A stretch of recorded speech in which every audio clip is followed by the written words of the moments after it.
little bit myself. My name is Brian Knight. My Twitter handle is @BrianKnight. Not very creative there, but I'm a SQL Server MVP out of Jacksonville, Florida, and also the founder of Pragmatic Works. We're a BI consultancy. We do training, and we also build tools around the Microsoft SQL Server platform. I've authored a number of books, actually more closer to 15 now. We sell them outside of my van, usually by the flea markets. And I blog at a website called BIBN.com. Now this session is assuming that you know the basics of SIS already. So we're going to jump right into it. We're not going to jump into how we create connection managers and all that. We're actually going to focus on a 300 or 400 level session, giving you advanced criteria of how to performance tune SIS and a whole bunch of tips and tricks around it. So let's begin.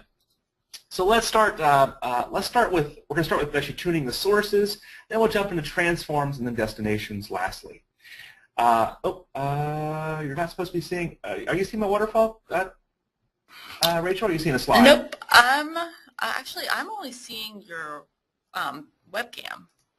Oh, well, that's a problem. There we go. I did my whole intro and did not hit the share screen. There we go. Yep, I can see All that. right. Sorry about that, guys. You should not have been seeing my waterfall. Sorry. Thank you, Fred, for catching that. All right. So we're going to talk about tuning our sources, transforms, and destinations, which is funny because I have all these great jokes in here and all that. And only Fred's the only one that caught, out of 200 people, caught that I wasn't showing my slides. So thank you, Fred. All right. So let's begin with the sources first. So the part of the SIS biggest trick in the book is really knowing when to use which pieces in SIS. So SIS has lots of components, and you know that old adage that when you have a hammer, everything looks like a nail? Well, the same thing applies to SIS. When you have SIS, everything looks like a task, a transform, or a destination of some sort. So you want to make sure you're using the right tool for the job. Sometimes that means not using SIS. So doing things like sorting or even joining in some cases. If you're in the same database, you want to do as much as you can in that OLADB source using T-SQL or a sort procedure. So doing things like sorting will ultimately help you when you load in the destination, reduce your fragmentation, and do everything. So let me close my Outlook there. I'm sorry, guys. I didn't realize I had that open. So we want to go ahead and try to find ways of tuning that the best we can. And I'll show you some examples in a moment. If you're pulling data out of a flat file, you want to use FastParse if you trust your data source. And I'll show you what that means in a moment also. The FastParse property essentially means that there's a contract between SSIS and that flat file. So as I'm reading data out of a flat file, if there's any kind of dates or numbers, it's going to parse those automatically for you to make sure that you're not passing the value of A into a number. So what we can do is if we trust the data, if we know it came from a database anyways, or we know it came from the mainframe but it's already been cleansed, we can make sure that we turn on FastParse and it skips that parsing process and ultimately increases the time performance to read data out of the flat file. So let me show you what that looks like here. I'm going to hop out real quick and I'm going to open up a package here. That's our master's class here called FastParse. All right, now first I'm going to show you the default behavior for SIS, the way it always is anyways. So I have this large flat file, about 1 million rows or so, and I'm just sending it to a row count as a terminator. Let me run this, and let's just kind of get a benchmark on how we are. Now, this is a relatively fast process in this case because it's 1 million rows, yes, but it's also a fairly fast drive. So this will take only a few seconds to run, ultimately. So this whole thing, in my case, ran in about 7.2 seconds. On many of our student machines, that process is about half a minute to run. But with solid-state drives, it makes things a little bit cleaner there. All right, so now let's show how to turn FastParse on. So this is going to apply when you have large flat files or a data conversion transform.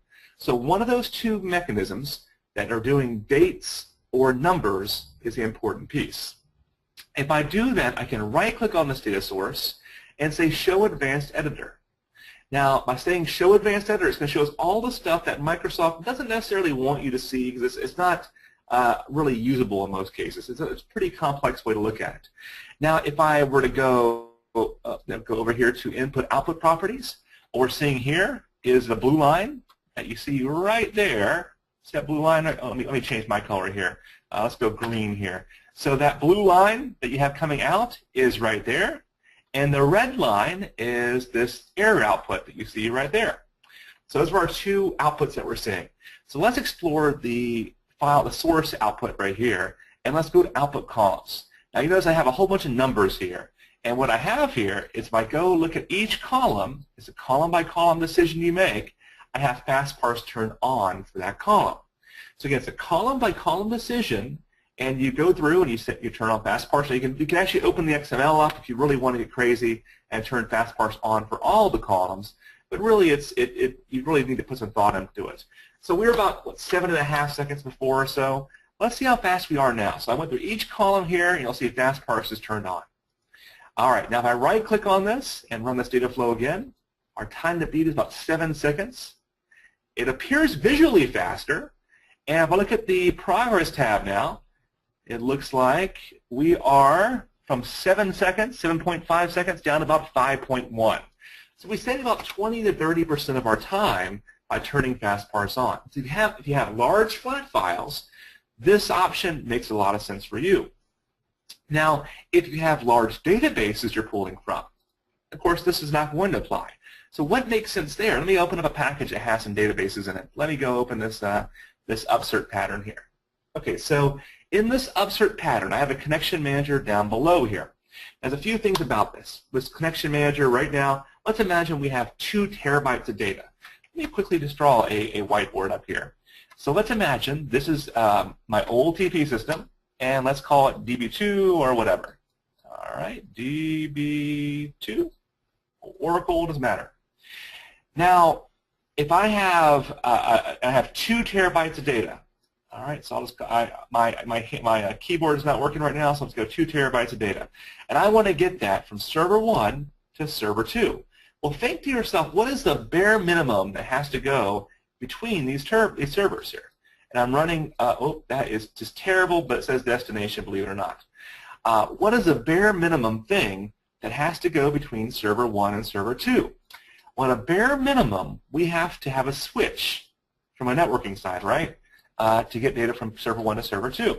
So let me just kind of put, oh, it's not let me type that in, so I'll just write switch. It says switch, all right, because there we go, sorry, but good enough.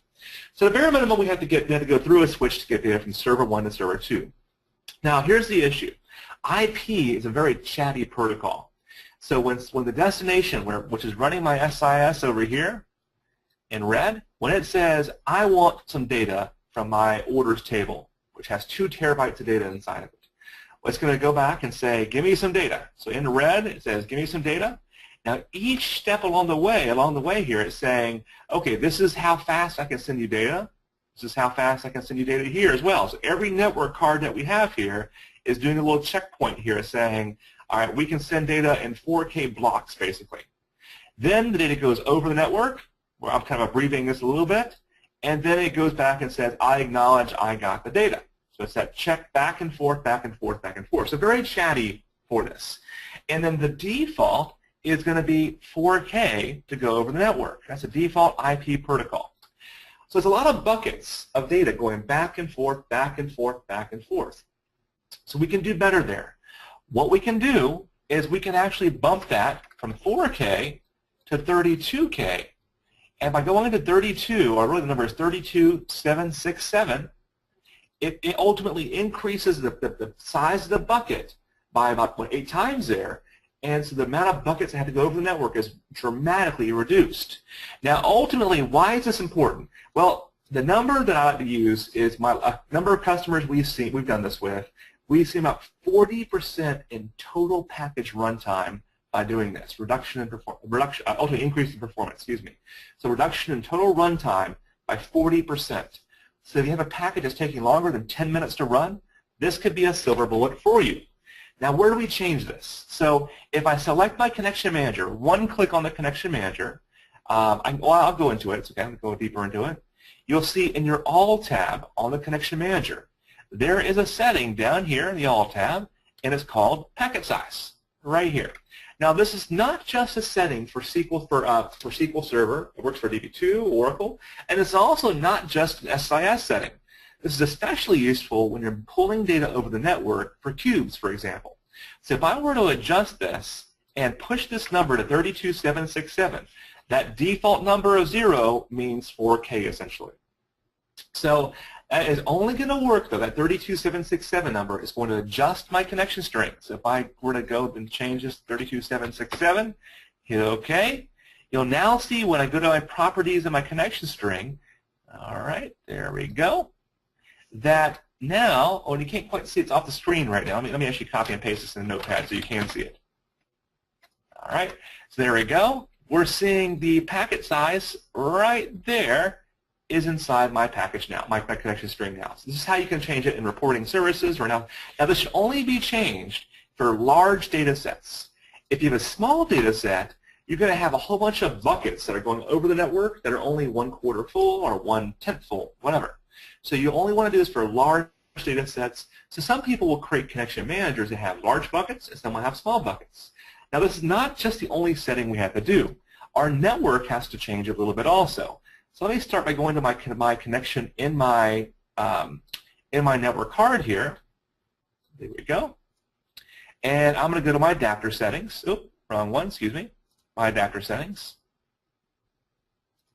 Okay, and I want to go to my Ethernet card here. Take a look at that. All right, so in my Ethernet card, I'm going to configure this card, and you'll notice that if I go over to Advanced, there's this property here called Jumbo Packets. Now, in my machine right now, it's disabled. So I need to adjust that to a higher packet size. Now, the highest my network card supports is actually 9K. So what would happen if I went 9K on the network card, but 32K in the connection string? Well, ultimately what happens is it downgrades the bucket to 9K. So definitely talk to your network administrator, unfortunately for you guys. But you want to talk to your network administrator, hand him some beer, bribe him however you want. The main reason why is this also has to be adjusted on the switch as well. Most switches nowadays have it turned on because of VM virtualization networks. But in some cases, you might find that the switch does not have it on. Now, you can test this by ultimately doing a ping across your network, and you'll see one of the ping settings you can do is the size, that -L switch right there is the size of the buffer that you want to do. So if I ping, I don't know, ping a server here, 127.0.0.1, whatever, and I do a -L, and I'll do 32767. Now, don't do 127.0.1, obviously. You're going to see if, oops, sorry, not a -L, I said, right? Anyways, you'll see the packets come in and whether they get dropped or not. If they're getting dropped, then you know, oh, if that bytes equals 30, that's perfect in my case. If you see a lower number than this, you know the network card is not allowing you to do that. In my case, because I never left to go on the network, of course it works in my case. So just that's how you can see if the switch has been set appropriately for you. Now, you guys as DBAs or developers might be able to set your network card for them. It's really the switch is the biggest, lowest common denominator. So in networking, the lowest common denominator always wins. So if your switch is set to 4K, you're set to 32K, 4K is a winner. So you can't hurt anything by doing this, but if it is set to a higher switch size and your packages really need a high packet size, then you can slow down your network. So you want to make sure that you're only doing this for packages that have lots and lots of data to move over. For smaller data sets, leave it alone. Okay. While we're waiting for next topic here, we have a question here from Lori. The question was about, can you develop a 2012 package and deploy to 2008? Unfortunately not, Lori. 2012 only works, you can only deploy to 2012. They've changed things quite a bit in 2012, so unfortunately it won't work. All right, so let me jump into our next piece, which is around the transformations. So on the transformation side, there's lots we can do to tune this ultimately also. We see a lot of people that change numbers here and ultimately do this, but let's talk about what the internals of what's happening here first. So let's imagine I'm trying to get data out of my customer table, 2 terabytes of data ultimately. Well, in this example, what happens is data comes out, that 2 terabyte table, in 10 meg increments. So I fill a bucket up with 10 megs of data, and then that data gets escorted to the next step down the pipeline. And while that's happening, the next bucket is already being filled up. So ultimately what happens is if everything performs exactly the same way, everything is synchronous, that even though I have 2 terabytes of data to move over, I actually have only 30 megs of data space, 30 megs of RAM is required to move data from point A to point Z. So because even though I have 2 terabytes, 30 megs of memory is only required for the most part. That's because everything you're seeing on the screen right now is a synchronous component. A synchronous component means that as I fill these buckets up, the same bucket gets escorted down from step to step to step, and I'm just pointing to that same bucket from this next component down. Now, where that changes is with things like a sort transform or an aggregate transform. So in this case, it looks like this. So, so a question here from Jay is, if your source is 4K, how is it going to help the destination?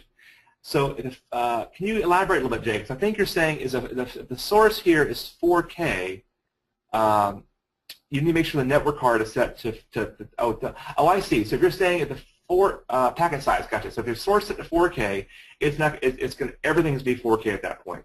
Everything has to be talking the same language. It's like me talking Korean and you talking English. If nobody talks the same language, then we're basically going to be downgraded to 4K. It's like driving down an interstate and then all of a sudden going to a 2-lane road. You're going to be going on a 2-lane road ultimately. So if the source is set to 4K, destination is set to 32K, 4K wins. So it doesn't help the destination at all in that case. I hope I answered your question, Jay. If it didn't answer your question, please ask it a slightly different way, and I'll try going a different direction there. All right. So with asynchronous components, we see a situation like this. So there's certain types of asynchronous components. There's partially blocking and fully blocking asynchronous components. So a fully blocking component is where, as I send, imagine a bucket brigade, right? And a bucket brigade where I scoop data out of the well, and I'm trying to send it to a fire down the stream. With synchronous components, I pass you a bucket of water, and while I'm passing you that bucket of water, I'm already scooping the next bucket of water. So everything is synchronous. Everybody's working on a bucket at one point in time. Now, asynchronous is a little bit different. For partially blocking asynchronous components, as I scoop a bucket of water, I pass that bucket to you. You empty that water into a new bucket and pass that new bucket on down. So that would be like a union-all transform, a merge transform. There's lots of different components that fall under the asynchronous components. So you're basically blocking data at a buffer at a time. So not too terrible, but definitely a performance impact of maybe 10%. For a fully blocking transform, in this case, let me kind of draw a quick whiteboard example over here. Excuse me. There we go. All right. So let's imagine I've got, let's just say, 4 components here. And this guy right here is a sort transform right here. Okay. So as I send data into these components, my source, my destination over here, what's going to happen is, I'll call this my source right here, and it's my destination. Now, keep in mind, I have 2 terabytes of data to get over here. And think about how you would build a program to sort data. Well, the only way to do that is to have all the data in front of you before you sort it, right?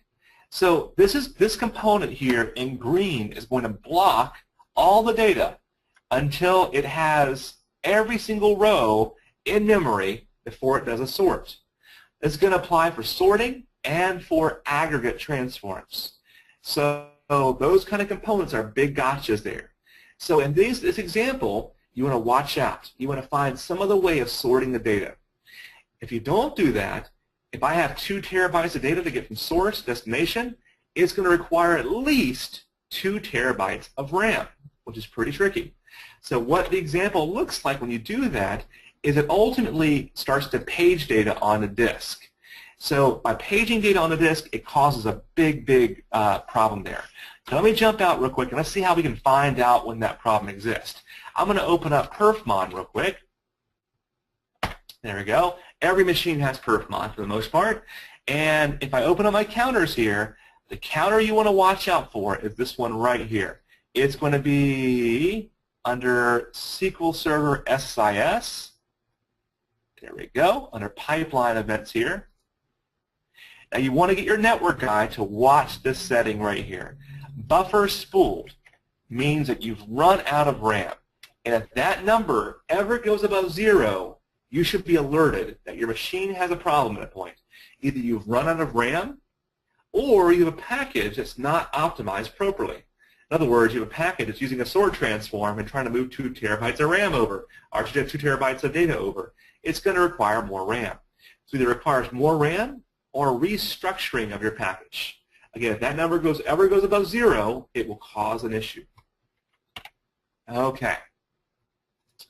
So let me kind of close this down real quick, and let's look at other ways we can tune this transform.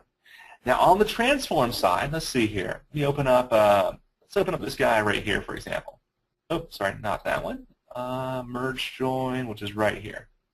I keep on opening the same one over and over again. There we go. All right. So you see all the branching I'm doing in this package? So I got one branch there, one branch there. I have one coming out, and that's all good until down here when I branch again. 1, 2, 2. All right, now I could have gone, if I were to go this way and have, component after component after component, for the most part, this is only going to involve one branch or one thread. All right, so let's kind of, let's count these here. All right, just a quick count here. I've got one right here in this fictitious package here. I've got 2, I've got 3, 4, 5, and 6, and ultimately a 7th one coming out right here as well. So 7 branches that I have. Now, what happens is if I look at my data flow, if you've ever seen a package that appears like it's basically hanging, like nothing's happening, look what's happening over here. My engine threads that I have, keep in mind I had in this fictitious package, I had 7 different branches, but I only have 5 threads to handle those 7 branches. So each branch is going to require a thread.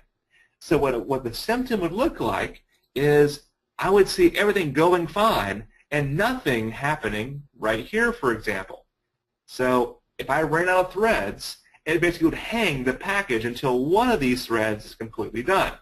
So you probably would see, now once all the rows are come out of here, then all 4 of these were live, ready to go. So be careful with this number. This number is set to 5 right now. That's probably 5. That's the default normally. 5 or 10 is the default. And this is fine for my package right here, but because it's not that many rows. But if it was a lot of rows, this package would appear to be hanging in most cases until one of the threads opened up. So I'd want to adjust that to be 7 in my case. The other thing you'll notice is the default buffer size. It's 10,000 rows or 10 megs right below it. So in this case, what you want to do is 10,000 rows. The right number is 8 to 12,000 for most packages. So you want to adjust that appropriately based on the width of the rows. For very wide tables, that number might be 8,000. For very deep tables and very narrow tables, it might be 12,000, 20,000. So that's generally a sweet spot somewhere in that mark. Well, the best way to do is just to run a package, try it, run a package again, try it, and you'll only adjust that for most of the stuff I'm mentioning today, by the way, only adjust if your packages are taking more than 10 minutes to run, or you're missing a SLA, for example. Everybody has packages, for the most part, that take more than 10 minutes somewhere in your environment, and those packages are candidates for this tuning mechanism right now. Okay, so this is a few tips on how you can tune the data flow and the transforms in this case. I also mentioned synchronous and asynchronous. Now, what do you think is missing here from my merge join to make this merge join work? There's something missing. Any have any ideas on this one? I'll give you like 10 seconds here. So this package will not work the way it is right now because something is missing to make that merge join work. It looks like we have our winner here. Nagarej. Sorry, I'm killing your name here. I'm sorry about that. Mr. S was our first, followed by Saradi was right after him within about 10 seconds from that. About half a second from that. Excuse me. So my 2 winners are those 2. You're absolutely right. It requires a sort transform. It requires the data to be sorted. Now, I just learned, though, that's the worst thing I can do in this data flow. So how can I ultimately avoid the sort? Well, one of the ways of avoiding the sort is to do it inside of T-SQL, which is what you're seeing right here. In this case, I'm doing this in T-SQL with an order by statement right there. And now the order here is ultimately going to not be good